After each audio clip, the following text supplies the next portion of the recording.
नमस्कार. संजीवनी किचनमध्ये तुमच्या सगळ्यांचे मनापासून खूप खूप स्वागत आहे. बाजारामध्ये आता नवीन छान पावटा येत आहे, त्यामुळे आज आपण करणार आहोत पावटा आणि बटाट्याची रस्सा भाजी. ह्यासाठी घेतलेले आहेत मी 1.5 पावशेर पावटा. पावटा छान सोलून धुवून घेतलेला आहे मी. त्याचबरोबर 4 मध्यम आकाराचे बटाटे घेतलेले आहेत.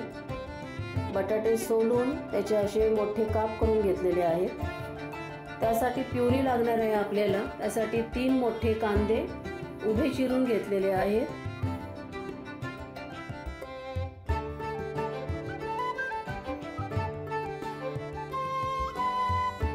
2 मध्यम आकाराचे टोमॅटो घेतलेले आहेत, ते पण उभे चिरून घेतले आहेत. आता ह्याची आपण मिक्सरमध्ये प्युरी करून घेतली आहे. आता आपण भाजी करायला सुरुवात करूया. कुकरमध्ये 2 मोठे चमचे तेल घेतलेले आहे. त्यामध्ये जिरे, मोहरी आणि लसणीच्या 10-12 पाकळ्या आणि आलं टाकून घेतलेलं आहे. लसणीचा छान कलर आल्यानंतर ते आपण टोमॅटो आणि कांद्याची जी प्युरी करून घेतली होती ती प्युरी टाकून घेणार आहोत.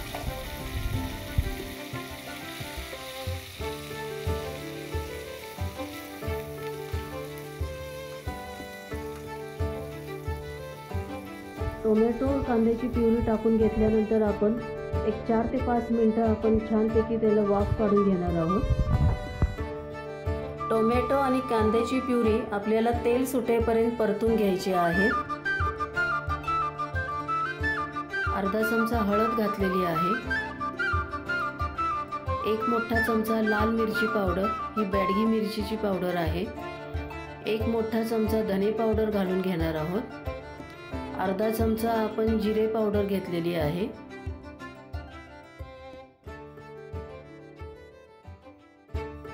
दोन मोठे चमचे आपण कांदा लसूण मसाला घेतलेला आहे, तो आपण घालून घेतलेला आहे.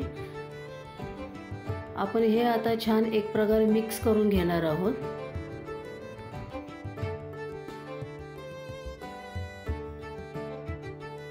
मसाले आपण छान मिक्स करून घेतल्यानंतर आपण त्यात पावटा आणि बटाटा घालून घेतलेला आहे. पावटा आणि बटाटा आपण छान त्या मसाल्यामध्ये मिक्स करून घेणार आहोत.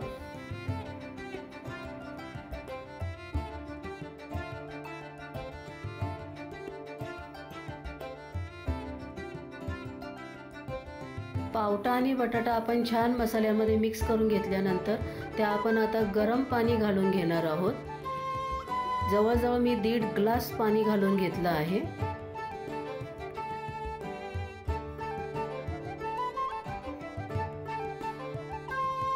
पावट्याचे दाणे हे थोडे तुरट असतात, त्यामुळे आपण थोडासा गूळ घालून घेतलेला आहे.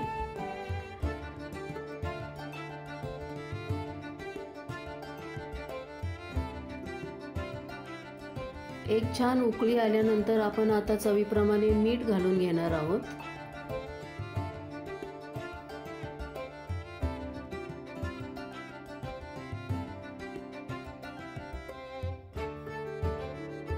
एक उकळी आल्यानंतर आता मी भाजून घेतलेल्या खोबऱ्याचा कूट घालून घेणार आहे.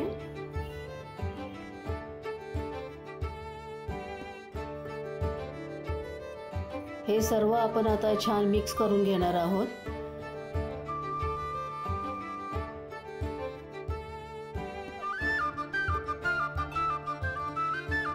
भाजीला उकळी आल्यानंतर आपण आता कुकरचं झाकण लावून त्याचे 4 ते 5 शिट्ट्या करून घेणार आहोत.